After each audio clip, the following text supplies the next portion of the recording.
The allure of tattooing is undeniable, pulling people from all walks of life. It's not just about the ink on the skin, it's about the stories, the art, and the cultural impact. The relationship between tattooing and society is dynamic, both shaping and being shaped by trends, identities, and self-expression. Tattooing has moved from subculture to mainstream, becoming a symbol of personal empowerment, rebellion, or simply a form of art that resonates deeply with people. What might seem surface level to some has much more under the surface. There's a type of magnetism to this relationship that some might even call magical. Scott Huttenmaier and Phillip LaRocca embark on a journey to find tattoo magic. This is Oklahoma City. Our journey in OKC begins in the historic Stockyards, a district that was instrumental in shaping the city's early growth. Here, we'll meet some modern-day trailblazers and explore how Oklahoma City's unwavering drive for progress has transformed it over the years. So we're here in the Stockyards. Why don't you tell me a little bit about that? The Stockyards was, started as a meat packing plant. This is kind of where the city blossomed out of. It was founded in 1910. There was only 60,000 people in Oklahoma City. And this is where it really took off and became, the hub of Oklahoma that it is today. And it really grew out from there. Now it's kind of a historic part of the city that doesn't see as much action as it used to. But I mean, Oklahoma City as it is now wouldn't be anything what it is if it wasn't for this part of town, and it just really grew the state tremendously. Interesting. I'm curious why it's moved away from that so much. Yeah, I mean, I think just modernization. Oklahoma's always wanted to be like the city of the future, and urban renewal happened around the 60s, and they tore everything down, and there's been an obsession with growing and moving forward, and I think that's all great, but we're kind of seeing the remnants of what's being left behind from that. And, tattooing's kind of an interesting part of that with figuring out where it lands. Yeah, so it was like illegal here for quite some time, right? It was, yeah. How did that happen? Well, it was legal up until 1962, and there's been a bunch of urban legends and stories and things like that, but essentially what is popularly accepted is someone tattooed the niece or the daughter of an important politician in Oklahoma, and just like that, it was illegal. And that lasted from 1962 all the way up until 2006. We were actually the last state in the country to legalize it in 2006. It's no surprise that barbecue has deep roots in a city shaped by the livestock industry. And just outside Oklahoma City, Levi at the Butcher BBQ Stand is helping define its future. While it might not always get the spotlight, the Butcher Stand is working hard to put Oklahoma barbecue on the map. So we're here at Butcher's Stand Barbecue with Levi in Wellston, Oklahoma on Route 66. Yeah. The famous Route 66. The famous Route 66. Why here? Man, so I was born and raised right here. This is home. I mean, like, that's why it's here. How did you get started in barbecue? Was it like a family thing or just kind of on your own? Yeah, so my grandparents opened a barbecue restaurant when I was 5. My parents were separated, so I lived with my grandparents growing up. They own a barbecue restaurant that's on the same property as this. And that's how I kind of got introduced into barbecue, was just growing up in a barbecue restaurant 7 days a week, breakfast, lunch, dinner every day. Learning how to stoke fires with my grandpa on a big cinder block pit and all that stuff. And then it turned into my dad got into competition barbecue when I was 16, and then it just kind of whirlwinded from there. Why do you think barbecue and like burgers and food like that, like livestock heavy food, is so popular? Like meat is a very central thing in Oklahoma. Why do you think that is? Man, I think it's just because, like, that's how we're all, like, born and bred to be, you know what I mean? Like, that it has to be the centerpiece is the most important thing. So when you have Thanksgiving, it's not a salad, it's a turkey, right? So, like, I think that everybody's always trying to look for that centerpiece in a plate, whether it's a cheeseburger, a steak, a barbecue ribs, whatever it may be. But, I mean, like, a protein is always kind of like the shining object of whatever meal you're having. And so, an Americana-wise, like, being here, we've revolutionized that. We've revolutionized the process to take a cheap cut of meat, which is now expensive, and turn it into something really, really good and edible. what is Oklahoma barbecue? How do we do it differently? Where we're kind of like a melting pot. I'm not telling you that we're Texas style or Kansas City style. People will like acclimate to those answers easily because like, oh, it's sweet. Well, it's Kansas City style, but we're just a melting pot. We've kind of like taken, like our pork is kind of vinegary, which is a North Carolina style. So we've kind of just culmination taken of everything and turned into one like great thing to me. And I think that like we have the best, so. You know, you said you traveled a lot with your dad doing barbecue competitions. Yeah. Has that influenced how you run things here at Butcher Stand? What we do is like, it's the process. So it's paying attention to the process. So like we'll throw 15 slabs of ribs or 20 slabs or whatever. If the guy cuts it and it's not good, then we don't serve it. And so and I think that's why Texas got a lot of love at the beginning. So those guys paid a lot of attention to their process. Their process is what makes the thing awesome, right? And so I think that's like what helps us shine a little bit is a little bit paying closer attention to things. Yeah. And I think with, we're tattooers, so obviously like the process is just as important as the outcome. And it seems like with barbecue, that's kind of the case. It's a really long, this doesn't happen fast. You guys are only open 3 days a week? Friday, Saturday, Sunday, 11 to 3, 12 hours a week, that's it. Do you feel like Oklahoma as a whole is progressing and sort of growing and changing? And do you feel like that's awesome. affecting the way, your business and people are coming from, far distances to come try You the could barbecue? probably, you could probably argue with people, but like you could go to Tulsa, to Oklahoma City, like even 10, 15 years ago, and Tulsa was more progressive, like art, music, culinary, where I feel like after we got the Thunder, we kind of started Huge turning part of those the boom, ties of yeah. like, where like, oh, people are coming to the city, people are looking at us more, and like these chefs that should be being seen, and you know what I mean, all that stuff is coming to light, and we're getting more of that proactive art in Oklahoma City. Well, I think it being a destination is part of the pull. Yeah. It's not Yeah. just in the city. Yeah, It's a for little, sure. you get to go down Route 66. Yeah. And It's an experience. I'm selling an experience. absolutely. Hospitality. Exactly.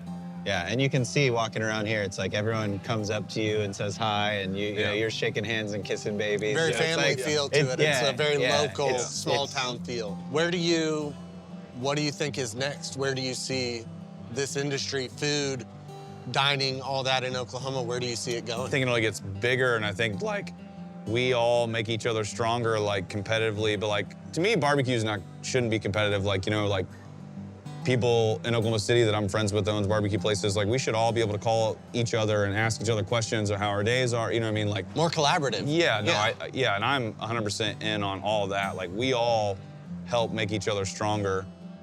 Well, so when did you first start getting tattooed? See, I turned 18. I think it was 3 days after I turned 18. Immediately. Yeah. Has that kind of influenced any part of this, or has barbecue influenced any of your tattoos as well? Both. Yeah, I have quite, my whole leg's pretty much all like barbecue tattoos. But yeah, man, like I was kind of always like the, like the punk rock kid, skateboarding, motocross kid, and like, you won't ever amount to anything kind Yeah, of kid. yeah. I was drawing on myself in 8th grade. The and all chip that. we all have Yeah, on our yeah. shoulder. Yeah, and it's like, so now it's kind of fun because like they all have to. They gotta buy your barbecue Yeah, now. you gotta. And so, but I mean, like you guys get it. Like it's just like it's the best form of expression of ourselves to everyone. To me. Do you feel like it kind of, being a punk kid, skater kid, opening this would be, most people would say, a very non-traditional way to go. Was that just kind of an extension of that, like, rebellion? 100%. Yeah, I think so. Yeah, people telling me that I couldn't do it, that I wouldn't do it, I couldn't do it, that would never be anything. You know what I mean? Yeah. It's like it's a fun like fuck you to everybody that said they couldn't. So. Yeah. Yeah, so fuck you. And The onion burger, born out of necessity during the Great Depression, became a symbol of Oklahoma City's resilience and resourcefulness. What started as a way to stretch limited meat supplies turned into a beloved local staple that still defines the region's food culture. We stopped into Sun Cattle Co. to check out their take on the classic and talk a bit of history. Sun Cattle Co. Sun Cattle Co. Onion burgers. Onion burgers. Yeah. French fries. This is as Oklahoma as it gets. This is our food. This is what we're known for. It started in like the 20s and the 30s, you know, during the Dust Bowl era, Great Depression, when times were tough. Oklahoma City being such a beef town, burgers, steaks, things like that were obviously what people were eating. But in El Reno, they found a way that if they cooked it with onions, they could still get away with the taste, but cut their costs. But it was just kind of a way to be resourceful in a tough time here. And what started out as like a, you know, seemed like cutting corners actually ended up being something that Took off and became what we're known for. And, you know, now we're moving on to things like Madère, Laotian food, and pizza, and restaurants like None Such doing tasting menus. And it's just really like moved on from there while we're still doing this, you know? And I think that's the great thing about what's happening here is it's not just the burgers, it's everything. Yeah, it's a good spectrum, like good variety. Things have grown, but started kind of with these burgers. Even with Oklahoma City's deep-rooted traditions, local chefs are redefining the culinary landscape. One of them being Catherine Mathis at Pizzeria Gusto. Drawing from her experiences beyond state lines, she's pushing the boundaries of what Oklahoma cuisine can be. Her approach brings fresh perspective while honoring local flavor. What is your first experience with food that you can recall that made you want to cook? My mom was always a great cook. Everything was made from scratch. And I remember seeing Julia Child on TV thinking that would be so much fun. Were there other things that pulled you in artistically when you were younger? Other arts that spoke to you? Just always cooking, yeah. I'm not good at drawing. I'm not good at writing. So cooking was kind of the expression that I got. How long into it do you think you started expressing yourself through your food as opposed to just like Copying trying a to recipe. make food, you know? Probably early on. It would be, you know, college. Having people over for beer and cooking something. Making something for a birthday party. And when I started cooking, it was everybody else's food that I was cooking, but then when I would make myself something or someone would ask me to make them a meal, then I could like stray off of the menu and put something together. Yeah. How did you get into tattoos? See, I was probably 25 years old. I lived in Tulsa, and we went to Houston for a Sugar Cubes show, and we had did some mind-altering, playful, As one does. playful Yes. stuff, and walked down Montrose and found a tattoo shop, and somebody goes, "We should get a tattoo." Like, that's a great idea. Yeah. So I got this little bitty piranha on my back, and that's where it all started. Yeah. So like food and tattooing, you know, like a lot of it falls in line with telling a story. Like, do you feel like your tattoos are in a way also telling your story? Sure, I don't think that my tattoos started necessarily telling that much of a story until I got here. And I started getting tattooed by Ashley.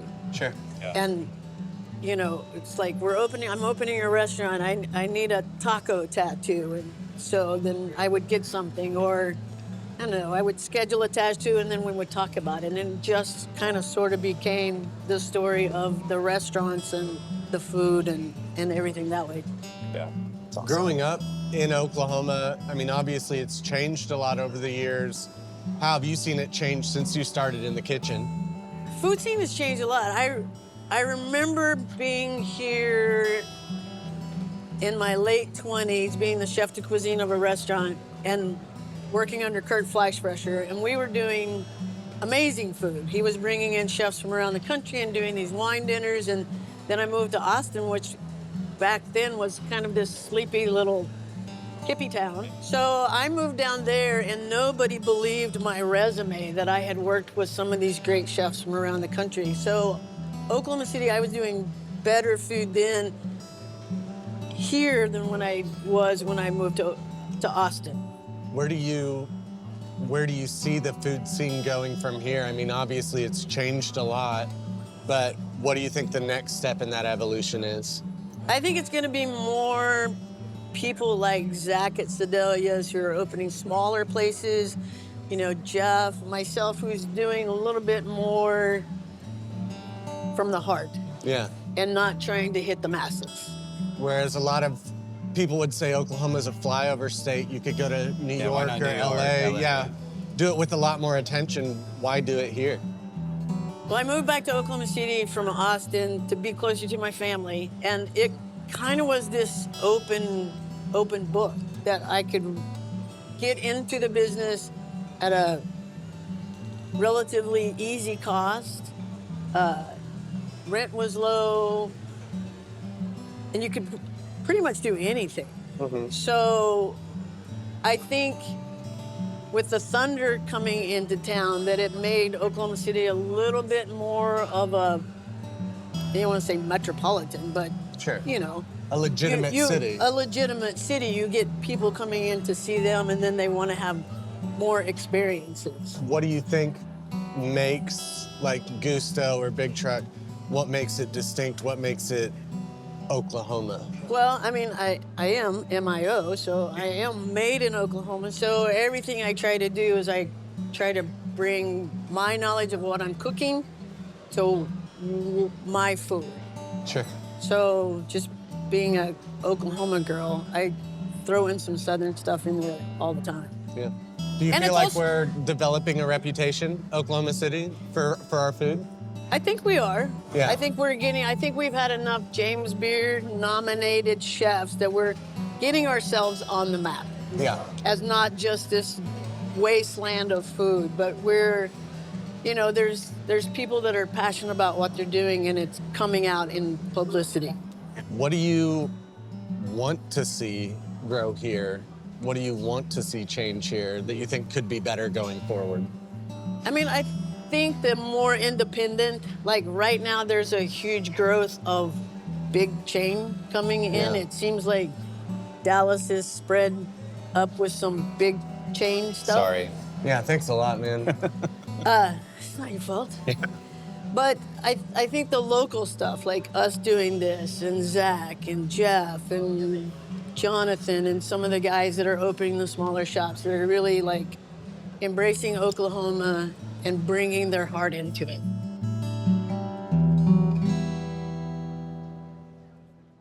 Growth isn't always seamless, and some once vibrant parts of Oklahoma City are now being left behind. We spent time in one of the city's foundational districts and stopped by Lupita's for breakfast to see how locals are working to keep the community's spirit alive.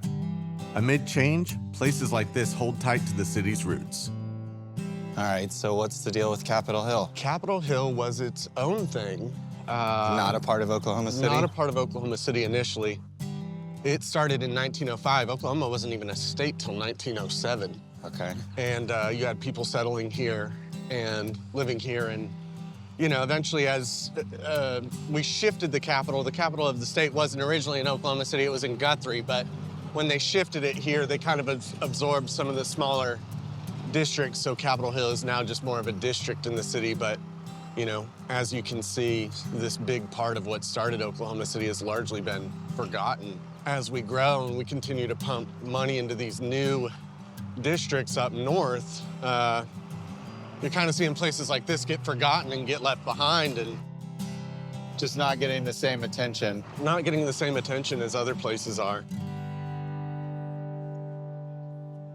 With all the progress, the arts can sometimes be overlooked, but the old ways still have a place. Tanner Frady is keeping the legacy of hand-painted signs alive, showing that craftsmanship and tradition still matter in Oklahoma City. His work is a reminder that art and history can thrive alongside growth. What was the first introduction for you into making art? I mean, I've always made art. I think as a kid, what I can remember is redrawing my favorite cartoons. So just redrawing the same thing over and over. What was that introduction into sign painting like? I think as I did more artwork and murals and stuff, it became more apparent. But I can remember seeing signs and hot rods painted when I was a kid. My parents were into hot rods, so I kind of grew up in that. Did you feel like you saw a lot of painted signs around town? Was that something that was bigger here? Yes and no. There's not a lot of sign painters. So I think as time goes on and, they pass away or technology progresses, it's less and less. But when you see it, you recognize a painted sign. Were you getting tattooed before you started sign painting? Yes. Did tattooing lead to, like, meeting who taught you how to sign paint in a way or anything like that?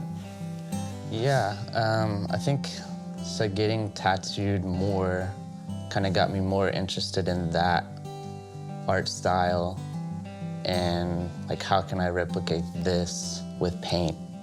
So I was doing a lot of like flash cutouts and then tying it into signs with like a restroom sign with some flash next to it, or do not enter with a Sailor Jerry skull and crossbones, like referencing the old stuff the same way I'd reference old signs. Yeah. So, Cool. So did you do like a kind of like a traditional apprenticeship for sign painting? no. I was kind of self-taught, and then an old-timer here contacted me. He had seen some stuff I did, and so I got to know him, and kind of after the fact was an apprentice of sorts. Yeah, like a reverse apprenticeship. Yeah. Yeah. So what, you said you were doing flash with the signs and stuff. Why did it stop there? Why didn't you want to transition into tattooing? I just got busy painting signs, so there's not many sign painters, so I was always doing something. So you mentioned an old timer that kind of mentored you. Did he ever talk about like what sign painting was like here in Oklahoma? Yeah, he said when he was getting started, there was a ton of them. He said that there were guys, he may have been exaggerating, they're painting signs on buildings that weren't done. So, Oh, wow. Wow. I mean, he said there was a ton there, obviously, with vinyl and technology and all those things. The want or the need has changed. How have you seen that change just since you've been doing it? I think there's a resurgence, maybe a want for having something hand done. So that's where someone contacts me versus the vinyl shop. How has that like affected your business per se, like with Oklahoma's growth over the past 5-10 years?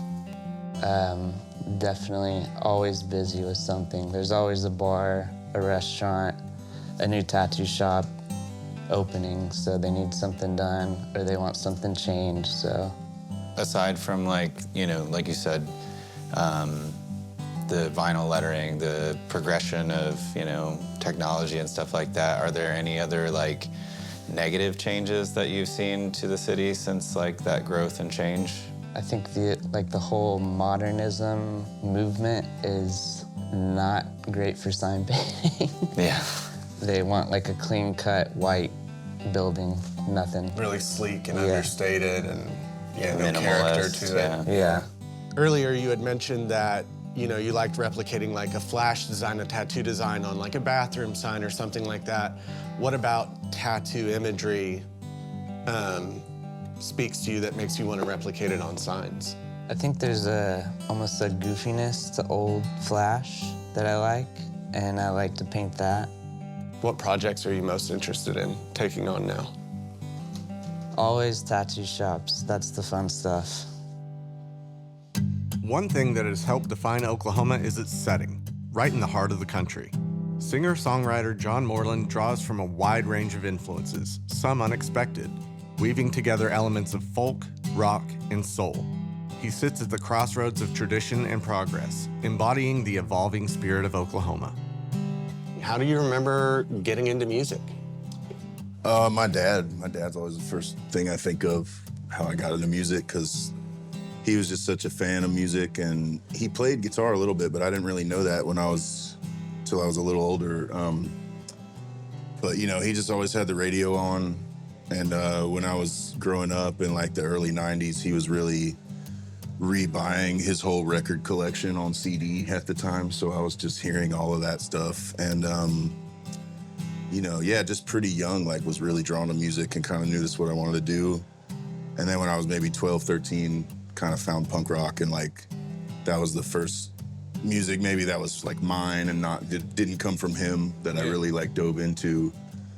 And it just made it seem even, or that was maybe the first thing that made it seem attainable to actually do it myself, to see people, you know, the mystique was kind of stripped away, and it's just like this DIY thing that anyone can decide to do and then do it. I think, you know, that's really how I got into it, and it's something that was really like informed the way I've continued to do it my whole life, and it's honestly learning that stuff is, I think, the reason I even have a career doing it now. How did you move from punk and like aggressive heavy music to the music that you're doing now? I think it just kind of always stayed with me, and when I was doing like heavier stuff, you know, all through middle school and high school, I played in the school orchestra, so I'm like I'm not exactly classically trained, but like a little bit I am, I guess. So I'm kind of, I just kind of found myself in the hardcore scene kind of being like the only person I knew who sort of wanted to do more, or wanted to do something else, or wanted to do, you know, real like songwriting and melody and things like that. And so I think, yeah, I just kind of reached, maybe by the time I was 19 or 20, like the heavy stuff was kind of not exactly satisfying in the same way that it had been earlier. And I just wanted to like, I think also I kind of understood, even though I was 20, I felt old already, and I was kind of like understood that, especially back then, and maybe it's a little different now, I think, but back then, like, you know, if you were 26 or 28 still in a hardcore band, it was like old fucking grandpa, you know? So I think, yeah, I think like I was really conscious of like, well, I want to play music for the rest of my life. I don't want to do some bullshit. Like, I want to play music, so. At what point did tattoos come into the picture? Probably like when I found punk rock, you know, all the bands I was getting into were pretty heavily tattooed. It was becoming a common sight, and I think at that point, you know, I thought it was really cool and thought like I want to do that too. And I was kind of the youngest one in my friend group during when I was a teenager, so. You know, I would be like the 16-year-old in a band with like 18 and 20-year-olds. So all my friends were kind of like getting tattooed before me. And, you know, I would go to shops with them. And it was illegal in Oklahoma at the time. We would go to Kansas or Arkansas or whatever. What are some things right now in your life that influence like the music you're making today? And, you know, like what drives that? I think just like the world we live in, and you know, what a mindfuck it is in every possible way is a big, you know, motivation for like what I'm writing now and why I want to write now. And I think also maybe in a way it's like I write to kind of, I used to write, it came from a lot of like self-loathing and being really hard on myself. And I think now when I write, I try to, so I'm like writing to heal from that stuff. I think I was writing to heal back then too. I just didn't know how to do it yet. And it was a little misguided. And I think, you know, it's just been, that's been the journey. But yeah, it's a little more adult, I guess, a little less like lovesick, I suck, I hate myself, and a little more, hopefully a little more mature than that. I mean, you know, there's places have their sounds, Nashville, Texas, and things like that. What is distinctly Oklahoman in music? What is our thing? Yeah, I don't know. I mean, we have like, people call it red dirt, which I've always thought is a weird, confusing genre, but I think that basically it just means it's like roots music from Oklahoma. And I think that maybe the defining characteristic is that it's really a big melting pot, that there kind of is no one sound or one defining characteristic, that we're just kind of this crossroads of America where, you know, all these different influences from the South and West and wherever else all kind of meet. And I think like, you know, I'm really happy to just be a part of that. I think there's been a lot of like good, you know, folk and roots songwriters from here. And it's cool to just like be one of them. Yeah. With growth comes discomfort and often pain. Progress is rarely seamless. It can't always carry everyone forward, and it sometimes invites imposters who reshape a place without understanding its roots. As Oklahoma City continues to evolve, the question remains, can we keep moving forward without losing sight of where we began? Is there a way to honor the past while carving out the future?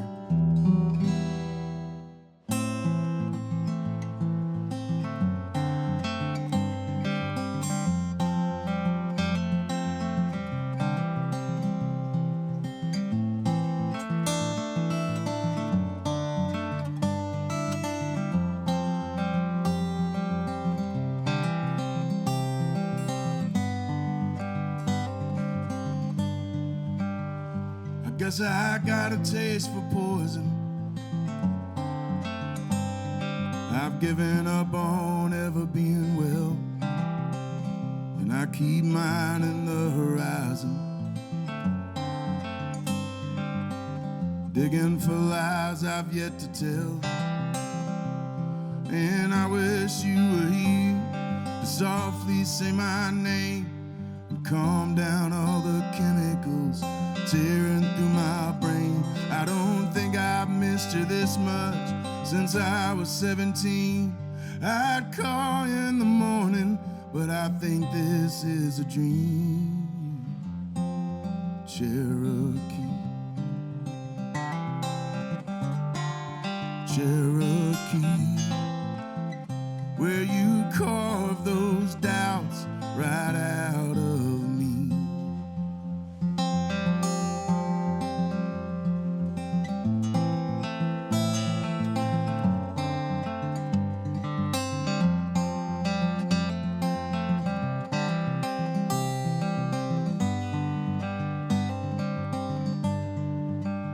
I see it shining through the treetops, but I don't feel you pulling strings anymore.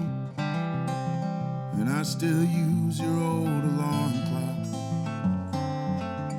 and every morning I get further off the course. And don't I hear you speaking in the noises in this house? Airplanes flying over, shaking all my secrets out. But darling, tell me something I don't already know. I'm aware of where to find you. It hurts too bad to go to Cherokee, Cherokee, where you'd carve those doubts right out of me.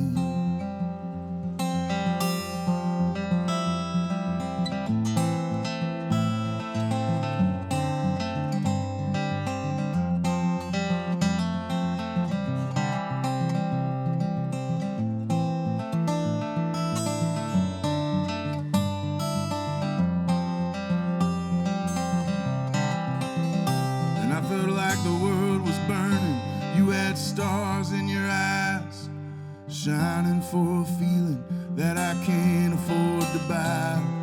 But everything you taught me still rattles in my head.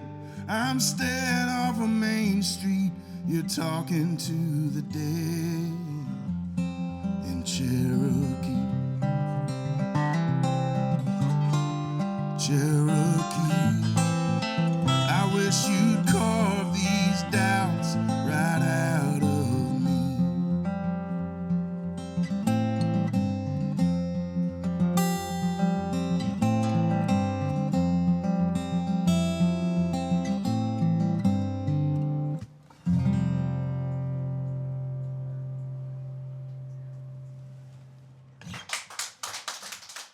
All right, thanks y'all.